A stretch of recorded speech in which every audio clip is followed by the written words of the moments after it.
cette émotion un peu vulgaire et un peu conne de voir une paire de seins et tu vois. Ouais, ok, ça fait partie de lui en fait. T'as plein de nanas qui draguent pas vraiment, qui regardent la personne et qui attendent que le mec vienne à elle. J'ai déjà changé plusieurs fois de ville. T'arrives à 0 quelque part et je connais personne, je suis toute seule. Comment je reconstruis un cercle social dans cette ville-là? En vieillissant, t'as moins de jus, ta batterie sociale, elle est plus faible, donc en fait, faut mieux choisir. Du point de vue masculin, tu fais des rencontres dans la vie de tous les jours, tu passes devant tout le monde. J'ai retrouvé une pote l'autre jour, et c'est une amie à moi qui galère un peu à Paris à trouver quelqu'un. Ça fait genre 4-5 ans qu'elle cherche désespérément. Ok. Et du coup, on lui a un peu collé cette étiquette, malgré nous. D'accord. Et là, elle s'est barrée pendant 2 semaines solo à Bali. Et en fait, elle est revenue. Forcément, ça devait être à Bali, quoi. Ouais. Quand les gens ils partent, c'est toujours. Solo trip. Ok, vas-y. Et en fait, la nana, là-bas, elle s'est complètement émancipée. Ouais. Comme si l'étiquette qu'on lui mettait, ça lui pesait tellement au quotidien qu'en fait, il fallait qu'elle aille ailleurs, qu'elle change d'environnement. Donc là, elle est revenue en mode pilate, matcha, avec un legging qui lui rentre dans le siffle. Non, mais elle a rencontré plein de mecs. Ouais, bien sûr. Et elle a redéveloppé son sex appeal. Tous les gens sexy sont là-bas.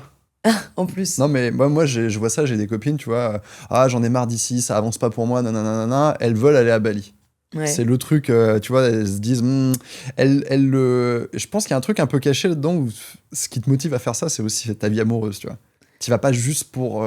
Tu vois, pour voyager, parce que Bali, en gros, c'est quand même une espèce de pool où t'as plein de gens sexy dans la trentaine, qui sont tous en mode remote, qui sont tous beaux, tu vois. Et vas-y, on va un peu comme les saumons, ils vont se reproduire, ils remontent le courant, ils vont à un endroit. Et c'est Bali, en fait. Ouais, mais tu vois, je pense que pour autant, moi, je me vois pas aller à Bali pour construire une famille. Non, mais pour trouver le saumon, pour trouver ton saumon, quoi. Je pense que de toutes les manières, qu'elle soit allée à Bali, à Miami ou ailleurs, en fait, d'ailleurs, ça s'appelle le Fresh Start Effect. En fait, t'as des études qui ont été menées là-dessus, qui t'expliquent qu'en fait, le fait de changer d'environnement et de t'enlever toutes les injonctions de ta famille, de tes proches, ça te permet de faire un espèce de refresh de ce que t'es. Ouais, grave, tu peux te réinventer en fait. Exactement. T'as pas ce côté où tout le monde te connaît. En fait, je pense que tous les gens qui sont autour de toi, ton quotidien, ils te gardent en fait. Ils te gardent dans ta condition, dans ton personnage. C'est un peu comme au cinéma, tu vois, t'as la costumière qui arrive avec son portant, tu choisis, t'as un rôle en fait. Le rôle, il a une tenue, il a une façon de faire et tout. Et en fait, pendant tout le film, tu vas avoir ce rôle-là. Tu changes pas de personnage au milieu du film. Non, c'est vrai. C'est juste dans un autre film, après, tu pourras être quelqu'un d'autre. Mais tu vois, du coup, ça pourrait être un bon conseil, je pense, pour pas mal de gens qui ont le sentiment un peu de tourner en rond. C'est de se casser. Ouais, de se casser, mais pas en mode fuite. C'est de s'autoriser de partir pour mieux se retrouver.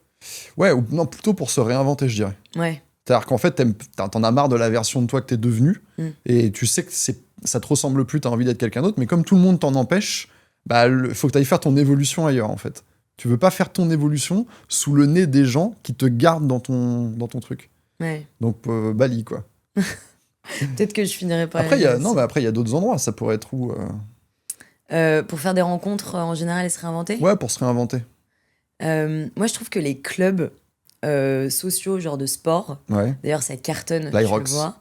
L'Irox... C'est quoi ton opinion sur l'Irox ? Pour moi, ils ont tout dégommé, ils ont un branding de dingue.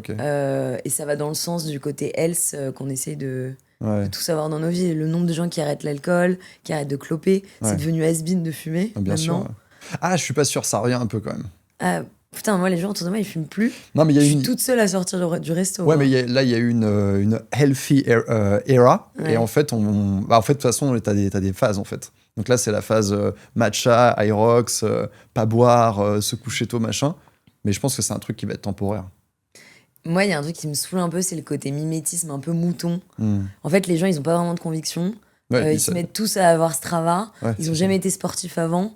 En fait, moi, je suis plus partisane, typiquement, de faire des trucs que les gens font pas d'habitude et de m'en foutre un peu de... Tu vois, de pas être attaché. Mais t'as trop raison, mais on va dire, c'est la pente difficile, c'est le versant difficile. Quand tu veux un petit peu évoluer, tu dis, bon, que font les gens ? Et tu t'achètes le truc, tu vois, tu te grèves dessus. Ouais, mais t'as un pion sur l'échiquier. Et l'Irox, moi je suis persuadé d'un truc avec l'Irox, c'est que en gros, si les mecs pouvaient pas se mettre à poil, ça marcherait. Ou qu'il n'y avait pas Instagram, s'il n'y avait pas le droit de faire la moindre vidéo, tu vois, si c'était no phone policy, ça marcherait pas.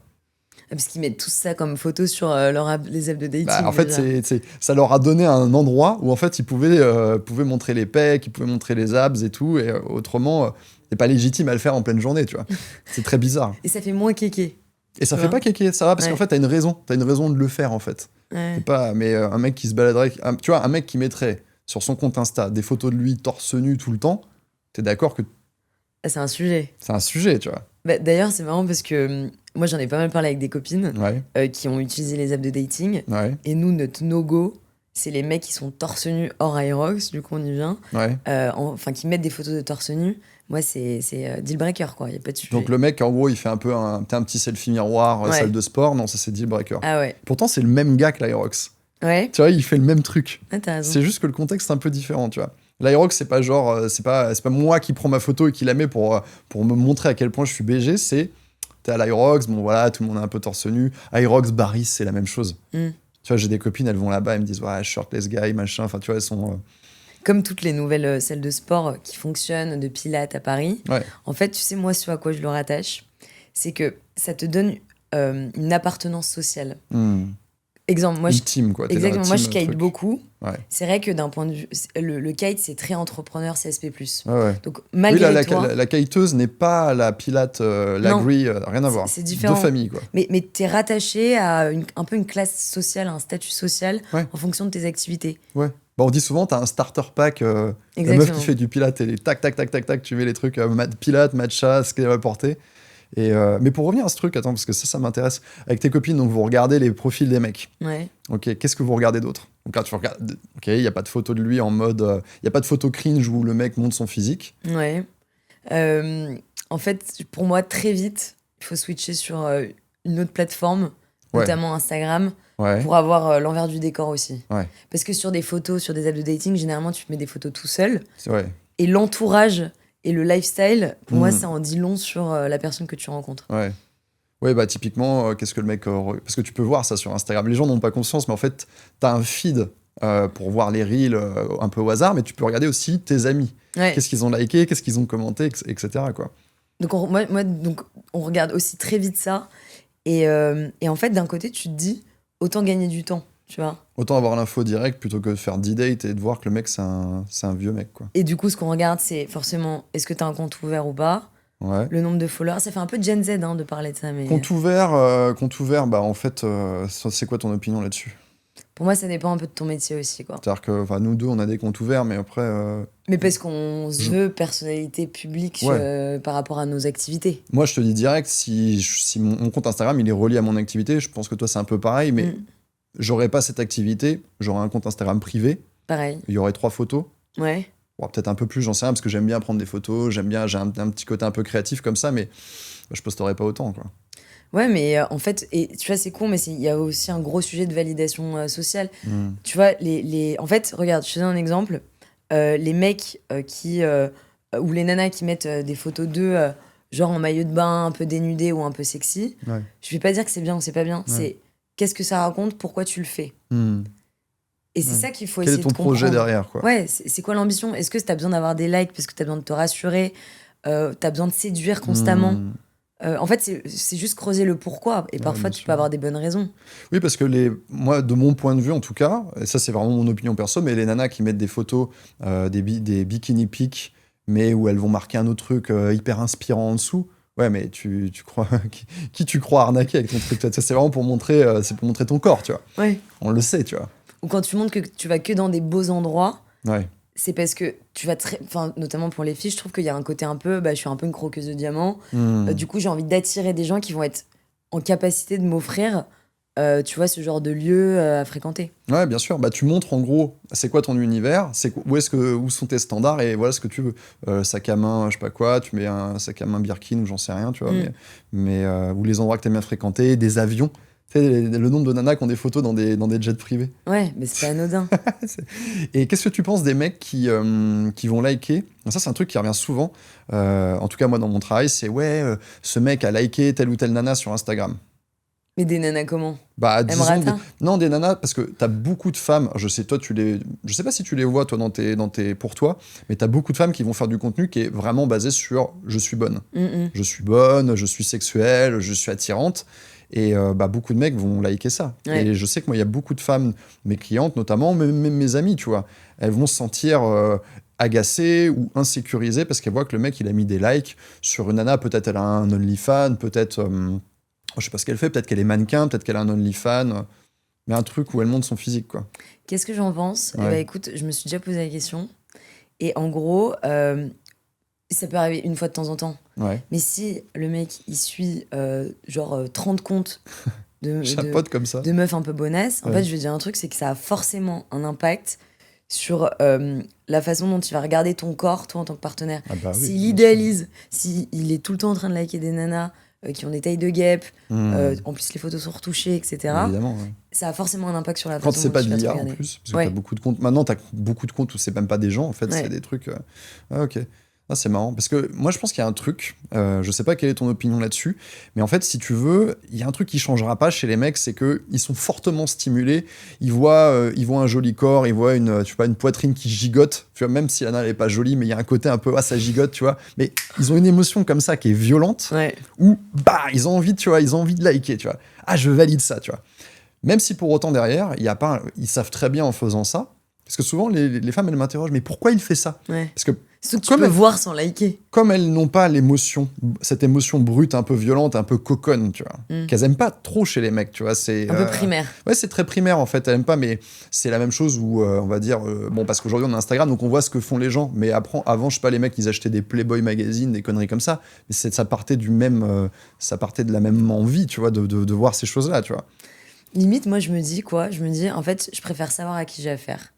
Si le mec, il a un côté un peu comme ça, entre guillemets, un peu pas coquin, mais tu vois qu'il aime bien ce genre de compte, je préfère être au courant, comme ça je sais qui j'ai en face de moi. Et toi, ça dégage ou pas ? Je pense qu'il faut tout nuancer. En tout cas, pour moi, le point de notre discussion, c'est que les réseaux sociaux, ce qu'on met dessus, c'est ultra important. Oui, faut avoir conscience qu'en fait, c'est ta vitrine, quoi. Mais en fait, c'est un CV sentimental. Ouais. Entre autres. Même politique, tu vois. Tu vas vite capter les opinions. Encore une fois, tu regardes les likes sur quel contenu, tu vas vite voir, tu vas vite comprendre où la personne est. Mais sans vouloir dire que telle opinion est bonne ou telle opinion est mauvaise, mais c'est que c'est transparent. Moi, mon opinion là-dessus, je reviens sur cette histoire de mecs qui vont liker des nanas qui sont fraîches, c'est qu'en fait, si t'es une femme, si tu veux vraiment aimer ton mec, être bien avec lui, être à l'aise avec lui, faut l'accepter dans son intégralité, tu vois. Faut l'accepter tel qu'il est, et faut accepter qu'il est chez lui, cette émotion un peu vulgaire et un peu conne de voir une paire de seins et tu vois. Ouais, ok, ça fait partie de lui, en fait. Ouais. Et si t'arrives à comprendre ça, si t'arrives à le comprendre, à l'intégrer, à pas le rattacher à toi nécessairement, à dire mais donc la nana elle est comme ça, mais moi je suis comme ça. Genre il a liké que des blondes, je suis brune, faut que je m'inquiète. Oui, non, mais parce que de toute façon, t'as forcément un côté derrière un peu de comparaison. Ça n'aurait pas lieu d'être si en gros t'étais pas en train de séduire ce mec ou de le fréquenter, tu vois. Mais pour vraiment être bien avec lui, faut l'accepter dans son ensemble avec ce truc. Tu vois, c'est comme, faut accepter, je sais pas, t'as un chien, faut accepter que ton chien, je dis pas que ton mec c'est ton chien, attention, mais t'as un chien. Bah oui, en fait, il va flairer le cul des autres chiens. Tu vois, tu peux pas dire j'ai mon chien, je l'adore et tout, mais en même temps, tu vois, je détourne le regard quand il fait des trucs de chien, tu vois. Après, quand même, je trouve que quand tu penses à deux et pour l'autre, faut quand même mettre l'autre dans les meilleures dispositions et que tu le mets dans un environnement qui soit sécurisant. Donc, t'as le droit de continuer à liker des boules si ça te fait marrer. Mais si en parallèle, par exemple, tu dis jamais à ta copine ou à ta femme qu'elle est belle, que tu la trouves attirante, mais qu'en parallèle, t'es en train de liker des trucs. En fait, c'est où est-ce que tu mets ton curseur ? Bien sûr. Ouais. Ou pire, si tu vas la comparer. Le pire truc, j'ai toujours dit aux mecs, le pire truc que tu peux faire, c'est comparer la meuf. Comparer ta nana. Ah ouais. Même dans la vraie vie. Enfin, tu vois, comparer, t'es en date, et tu vois, ou t'es à la plage, tu compares avec quelqu'un d'autre, quoi. Tu sais que c'est ouf parce que quand tu parles de pulsions un peu animales que les garçons peuvent avoir, notamment sur les réseaux sociaux, t'as une étude, peut-être que t'as dû en entendre parler, de David Buss, en gros, qui est allé dans 37 pays et qui a demandé aux gens, en gros, aux femmes vs aux hommes, c'est quoi le truc le plus important pour eux. Et alors que t'es dans des... Il y a des systèmes politiques différents, il y a des appartenances religieuses différentes dans les 37 pays, tu vois. Et unanimement, en gros, ce qui s'est passé, c'est que les femmes, ce qu'elles regardaient, c'était le statut social des hommes, c'était le top 1. Évidemment. Et les hommes, c'était les caractéristiques de reproduction. Donc, bien sûr. âge, la fertilité, enfin, tout ce qui est lié à la fertilité. âge, sexe, et enfin, tu vois, ce genre de trucs, c'était des trucs physiques, Ouais, bien de sûr. santé. Bien sûr. C'est pas fou? Bah, en fait, on est sur des réflexes qui sont archaïques. On n'aime pas ça, en fait. On n'a pas envie d'être vu comme ça, on n'a pas envie de savoir qu'on fonctionne comme ça, mais c'est comme ça qu'on fonctionne. Et regarde, c'est très con, mais les nanas, dans leur façon de s'apprêter, de s'habiller, de se maquiller, tout ce que tu cherches à faire, ce n'est ni plus ni moins de surligner ou d'améliorer le côté fertilité.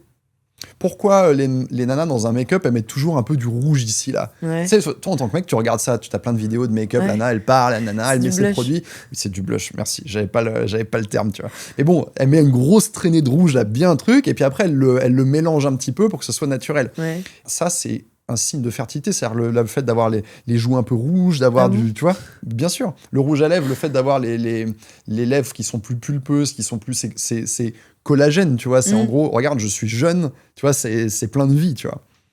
Alors, je rebondis. Tu penses quoi des nanas qui se maquillent? Une grande partie des nanas se maquillent. Mais est-ce que les hommes, ils aiment le fait que les femmes se maquillent, en gros, soient coquettes? Oui, non. Parce que j'ai vu pas mal de vidéos de mecs qui disaient, en fait, vous pensez qu'on adore, mais quand vous êtes maquillés un peu comme des camions volés, ça fait l'effet inverse, quoi. Et les femmes, elles disent, vous pensez que vous nous aimez bien, mais en fait, vous vous rendez pas compte, il y a du make-up derrière, il y a du boulot derrière, et vous n'aimeriez pas la version brute, quoi. Ouais, exactement. Mais du coup, toi, t'en penses quoi? Moi, je pense que, en fait, au même titre, ça fait partie d'essayer de se présenter au mieux. Moi, j'aime bien une femme qui met un peu de maquillage. Juste, encore une fois, c'est une question de dosage et de curseur.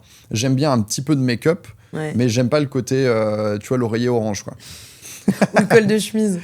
Ouais, puis le nombre de chemises blanches que j'ai défoncées comme ça, où tu vois, la chemise, elle est orange, machin, c'est... Tu sais que moi, les seules fois où ça m'est arrivé de le faire, ça devait être en hiver, évidemment. Oui, pour mettre je l'ai pas dit. En fait, j'avais trop honte de dire, putain, j'ai niqué ta chemise. Tu vois, alors que pour y revenir, il suffisait d'aller à Bali pour bronzer. Exactement. Ça coûte moins cher un fond de teint qu'un billet pour Bali. Moi, je pense que pour les femmes, en tout cas, là, c'est vraiment mon point de vue, mais ce qui va être le plus élégant et qui va être le plus... voilà, qui va marcher le mieux, si les nanas veulent un type pour que ça marche, c'est le maquillage des yeux. Le plus important. Ah ouais? Tu vois, le maquillage des yeux, c'est... parce qu'en fait, c'est là, ça va attirer ton attention, tu vas rester ici, ça captive, et à partir de là, en fait, tu regardes le mec, tu vois. Et du coup, parce que le mec te regarde, il se passe des trucs. Oui, mais je pense que les premiers signaux d'une séduction, ça peut être... C'est même pas des mots, en fait, c'est tout ton langage non-verbal, et c'est beaucoup le regard. C'est marrant, moi, j'ai pas mal de potes qui me disaient, mais comment tu dragues? Mais en fait, t'as plein de nanas qui draguent pas vraiment, qui regardent la personne et qui attendent que le mec vienne à elle. Ouais. Comme si t'envoyais un feu vert. Ouais, bien sûr, tu signales. Ouais, donc en fait, c'est pas si compliqué que ça. C'est pas si compliqué, mais après, disons que l'efficacité de cette technique, elle est quand même, somme toute, assez relative. Dans une époque où les mecs veulent pas aborder, vont pas aborder, bah du coup, toi, tu peux signaler comme une malade. Il se passe rien. Non, il se passe rien. Mais par contre, le mec peut quand même essayer de te retrouver après. Ah, tiens, elle était à telle soirée, je vais essayer de retrouver son Insta, je vais aller regarder les stories du lieu pour aller voir, tu vois. Et ouais, moi, je trouve pas ça courageux. En fait, c'est marrant, ça m'est arrivé une fois, genre, de me faire regarder pendant toute une soirée. La personne n'est jamais venue. Ouais, mais là, le soir, je reçois un message sur Insta et je me suis dit, en fait, c'est un premier filtre. Soit la personne, elle a des couilles et elle prend un peu son courage à deux mains et elle vient à ta rencontre, quitte à ce que ça fail, mais on sera toujours admiratif de l'audace. Mais tu vois, et du coup, le mec, en fait, il m'a pas plu in fine, j'aurais mieux fait. Bah oui, parce qu'il t'a montré, en fait, dans son comportement, qu'il avait pas de confiance en lui, il avait pas d'audace. Et bah, du coup, à partir de là, toi, tu vas pas le respecter, mais tu vois. Tu vas dire, ok, tu m'aimes bien, c'est cool, mais t'es un fan, quoi. Tu vas rester dans la fan zone. Et mine de rien, je pense qu'on veut quand même des mecs courageux aussi, tu vois. Bah, de toute façon, ça bat tout le reste. Hein. En tout cas, du point de vue masculin, tu fais des rencontres dans la vie de tous les jours. Et en fait, la nana, elle a beau parler à 15 mecs sur Hinge ou je ne sais quoi, ou Bumble ou truc, tu passes devant tout le monde. Si t'es courageux. Même si t'es moins beau, même si t'es légèrement plus petit, tu prends, tu vois, t'as un coup de fil, en fait. Ouais, je suis assez d'accord. T'as un fast-pass, comme à Disneyland. tu niques tout le monde. On abuse pas non plus. Hein. Non, mais en vrai, disons que le fait de t'être déjà vu dans la vraie vie, déjà, ça élimine tout un tas de questions, tu vois. Tu as une idée de la vibe et tout. Et quand une femme, elle se dit, ok, bon, elle se dit, voilà, je parle à un tel et un tel, on pourra aller se rencontrer avec tout ce que ça comporte, tu vois, d'un peu gênant au début, de se déplacer, de pas savoir ce qui va se passer. Et ce gars-là, en fait, par contre, t'es sûr, tu vois, il existe, je sais ce que je ressens en sa présence, machin. Ok, c'est peut-être pas le mec le plus beau ou le plus smart ou quoi, mais au moins le mec, il t'a démontré de la confiance. Ouais. Et ça, c'est à relier à ce qu'on disait tout à l'heure, à cette histoire de statut. Comment t'obtiens du statut dans la vie ? Mettons qu'on part tous de zéro. En tant qu'homme, tu veux dire ? Ouais, en tant qu'homme. Disons qu'il n'y a pas de statut hérité. On part tous de zéro, tu vois. Bah, en fait, la confiance va t'amener beaucoup plus rapidement à avoir un statut élevé. Et quand on parle de statut, c'est toujours par rapport aux autres. Bien sûr. Donc quelqu'un, tu vois, c'est comment les autres te regardent. À quel point ils vont te respecter, ils vont t'admirer. Et ce qui est compliqué pour une femme, c'est que quand toi-même, t'es déjà un peu monté on va dire dans l'échelle sociale, que tu t'es déjà accompli, bah en fait, le nombre de mecs qui va t'impressionner, il est d'autant plus réduit. Ouais. Donc c'est pas évident. Bah, c'est très très dur à trouver du coup. Mais c'est pour ça qu'il y a pas mal de femmes d'entreprise qui aussi trouvent pas chaussures à leurs pieds, déjà rattachées un côté de pouvoir à une femme. C'est déjà un peu rare. Ouais. Et c'est pas quelque chose qui est bien vu par la société. Ouais. Moi, je suis pas forcément alignée avec ça, mais du coup, je comprends qu'elles aient aussi du mal à mettre en confiance un homme et à en trouver suffisamment pour... Ouais. Moi, je pense que c'est surtout une question de, tu vois, j'aime bien représenter ça par un triangle, tu vois, un triangle étant toute la population, et en fait, de se dire, tu vois, de regarder les stats et de dire, bon, là-dedans, dans tous les hommes qui existent, quel est le nombre d'hommes, le pourcentage d'hommes qui va gagner plus de 100 000 euros par an ? Tu vois, disons qu'à partir de 100 000 euros, tu commences à avoir une bonne situation. Ouais. D'accord ? Bah, tu vois qu'en fait, statistiquement, c'est une toute petite partie du triangle. C'est beaucoup moins que ce qu'on peut imaginer. Ouais. Et il y a beaucoup de femmes, elles se disent, ah ben moi je veux un mec qui gagne tant. Attends, calme-toi. Tu n'arriveras pas à avoir ça et ça et ça et ça en même temps, tu vois. Parce que quand tu rajoutes des et sur tes critères, que tu dis, ok, je veux que le mec il fasse 1m80, déjà, je vais peut-être dire une connerie, mais c'est peut-être aller moins de 25% des mecs ou moins de 30% des mecs. Ensuite, je veux que le mec il gagne plus de 100 000. Ah, tu vois, tu vas les agréger, tes critères les uns derrière les autres, donc le truc diminue. Je l'avais fait cet exercice. Le il restait 2000 personnes à Paris. Et j'étais choquée. Bah voilà. Je me disais, mais putain. Tu vois ? Et la probabilité que tu croises ces personnes derrière. Pourquoi t'es célibataire là ? Bah non, mais là, c'est par choix. c'est plus par choix. Ouais. Non, mais c'est hyper intéressant tous ces trucs-là. Pour en revenir là-dessus, parce que ça, je pense que c'est intéressant, mais tu vois, on est trentenaire. Enfin, toi, t'es trentenaire. T'as quel âge d'ailleurs ? 28. Pardon, je t'ai vieilli. C'est pas grave. Tu sais comment on fait pour savoir le vrai âge des gens ? C'est pas les mains ou le cou. Non, mais en fait, si tu veux, parce qu'il y a beaucoup de gens, ils sont persuadés, moi, je fais plus jeune et tout. Et tu vas dans la rue, d'accord ? Tu demandes à quelqu'un quel âge, tu vas demander à des mecs, par exemple, quel âge tu me donnes, mais tu leur dis que s'ils trouvent juste, ils gagnent 500 €. Ok. Et là, on va te donner ton vrai âge. Ou alors, même aux femmes, généralement, ils les rajeunissent pour être sympa, donc tu peux enlever. Voilà. T'as toujours à côté, tu veux être sympa, tu vois. J'ai pas 500 € à donner à un inconnu, mais vas-y. L'autre soir, dans un bar, j'ai vieilli une nana, je l'ai pas vieilli énormément, mais je lui ai rajouté 5 ans.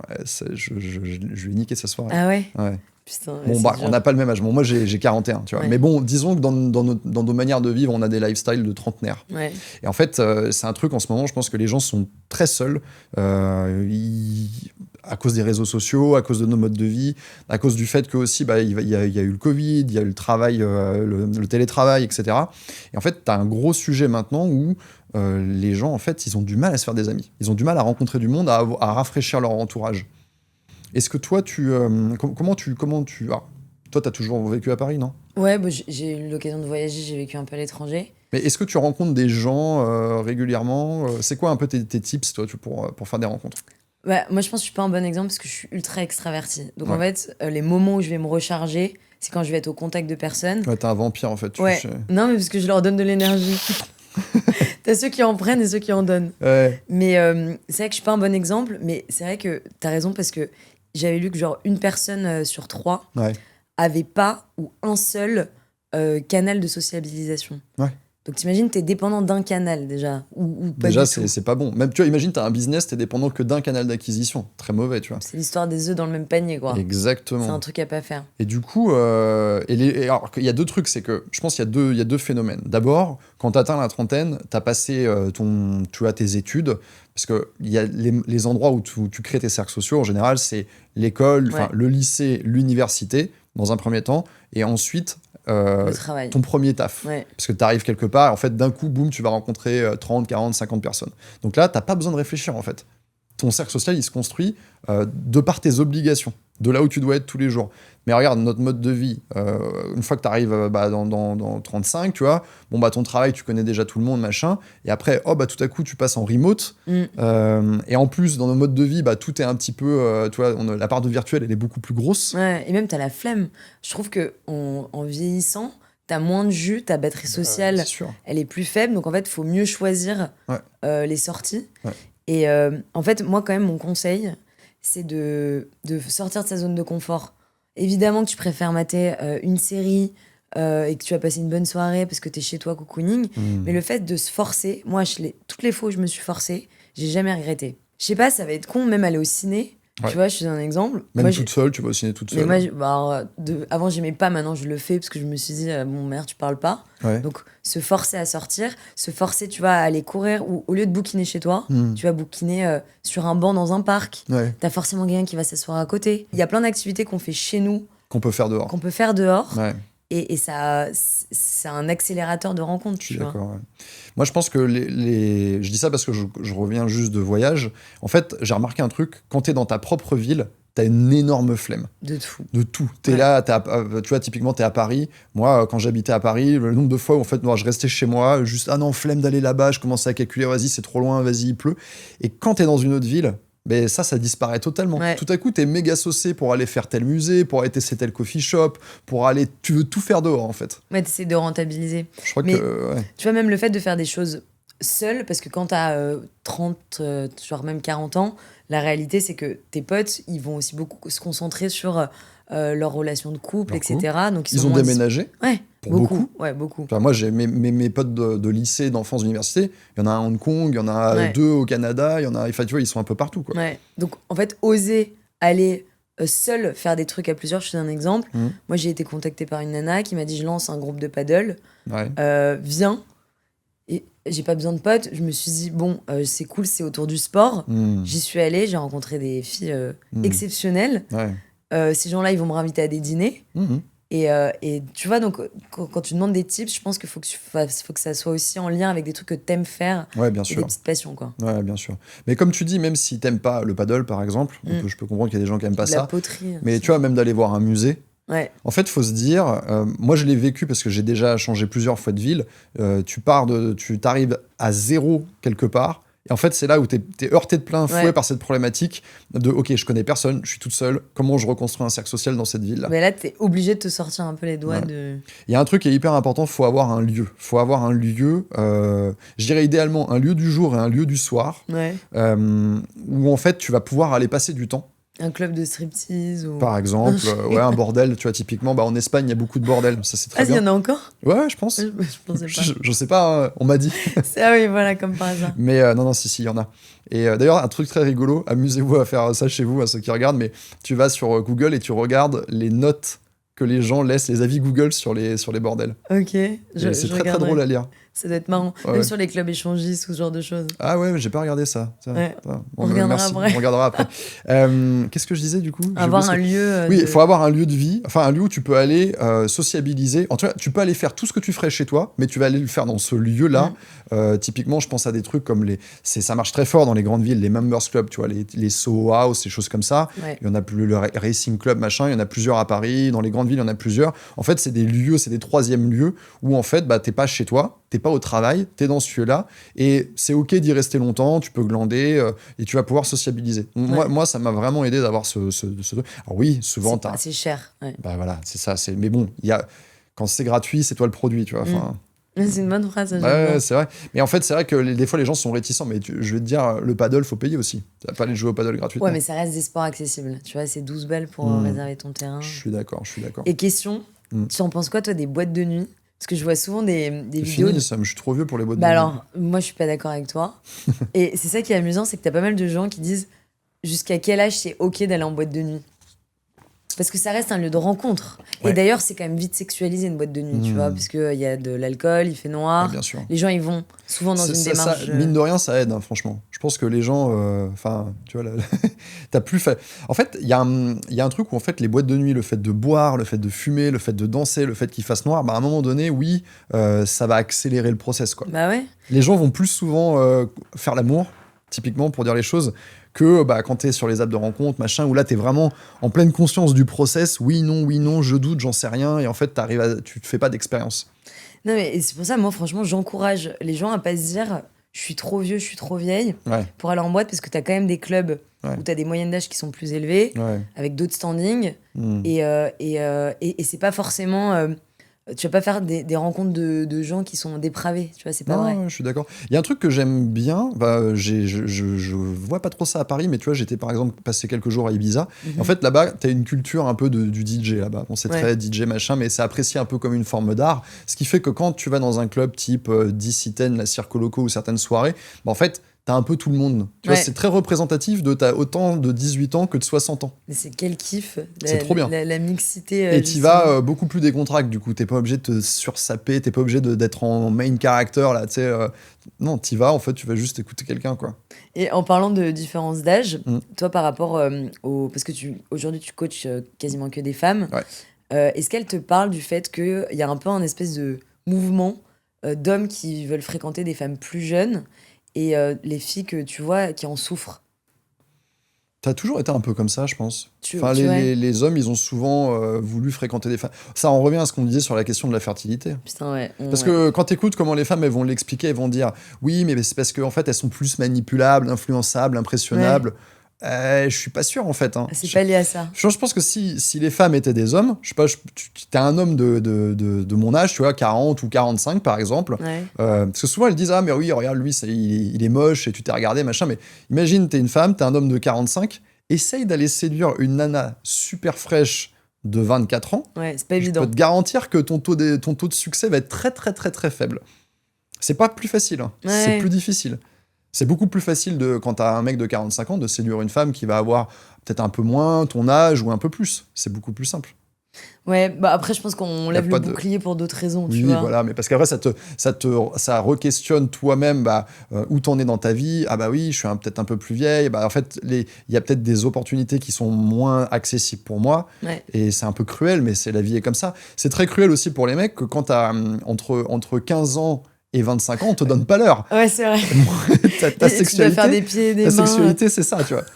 En parlant de pieds et des mains. Mais non, t'as raison. Mais moi, j'avais lu que l'écart d'âge idéal dans un couple, c'était 3 ans quand même. Ouais.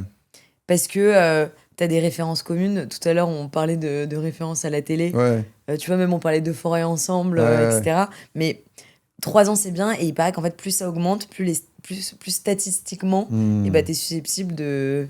Moi, je pense qu'en fait, ce truc, ce serait beaucoup plus simple si on n'avait pas l'information de quel âge a la personne. Et que c'était simplement, en fait, tu vois... ça serait dingue. Parce que du coup, tu choisis des gens où tu te dis, bah ouais, ça match, en fait. Moi, je suis un très bon matchmaker dans la mesure où pour mes clients ou mes clientes, j'ai longtemps eu à faire, ok, parle à lui, parle à elle. Et je vois les deux, je me dis, ok, si on prend une photo des deux, ça passe. En fait, c'est un bon test. Si on vous met côte à côte, qu'on prend une photo, est-ce que les gens vont trouver ça cohérent? Parce que il y a des... Je pense qu'il faut que physiquement, il y ait une harmonie. Pas physiquement, mais faut pas qu'on se dise ça jure, tu vois. Je dis pas que il doit être aussi beau qu'elle est aussi belle. C'est pas ça que je veux dire. C'est qu'en fait, ça dénote pas. D'accord? Pas sur un critère de beauté, mais sur un critère de... Si tu regardes la photo et que tu fais chelou, genre ça pourrait être... Enfin, si t'as ce côté de ça pourrait être sa fille où il y a un truc chelou, ça va pas le faire. Parce que t'as des femmes qui... je suis une femme sur Instagram qui fait des interviews dans la rue, là, très drôles, en anglais, et elle est plus vieille que moi, je crois qu'elle a 45, mais elle fait vraiment plus jeune. On pourrait lui donner 30, 32, 33. Typiquement, pour elle, en fait, c'est le fait qu'un mec connaisse son âge, du coup, il va forcément avoir un jugement. C'est un frein, bien sûr. Alors qu'en fait, ce serait beaucoup plus simple si simplement tu mets les deux côte à côte et puis tu vois si la mayonnaise prend, quoi. Ouais, je pense qu'on est bourré d'a priori dans pas mal de rencontres aussi, tu vois. Ouais, bien sûr. Non, mais après, même en termes d'énergie. Parce qu'en fait, tu disais, les refs.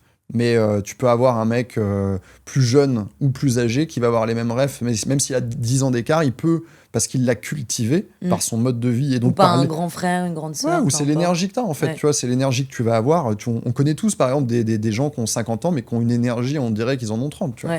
Bah, d'ailleurs, moi, mes amis qui ont divorcé, tu vois, qui ont 40, 50 ans, ils se mettent à retraîner avec des gens plus jeunes. Parce qu'en fait, ils ont de moins en moins d'opportunités de sortie. Donc, et en fait, qui sort, c'est les gens qui ont de l'énergie, qui ont du temps, quoi. Et en fait, ils développent un peu une deuxième jeunesse. En fait, donc du jus, ils en ont. C'est juste qu'au bout d'un moment, tu deviens vite patachon. Bien sûr. Mais les gens s'auto-persuadent, en fait, que... Mais non, en plus, ce qui est bien, c'est qu'aussi de fréquenter des gens plus vieux ou plus jeunes, ça a plein d'avantages. Ne serait-ce que culturellement, pour cultiver des trucs. Tiens, on parlait tout à l'heure des films ou des séries, là, d'Euphoria, machin. C'est assez intéressant. Toi, tiens, d'ailleurs, qu'est-ce que tu regardes en ce moment ? Euphoria, saison 3. Ouais. Elle est bien, la saison ? J'ai pas regardé encore. C'est très drogue, très cul. En fait, c'est un peu l'apologie du chaos, en vrai.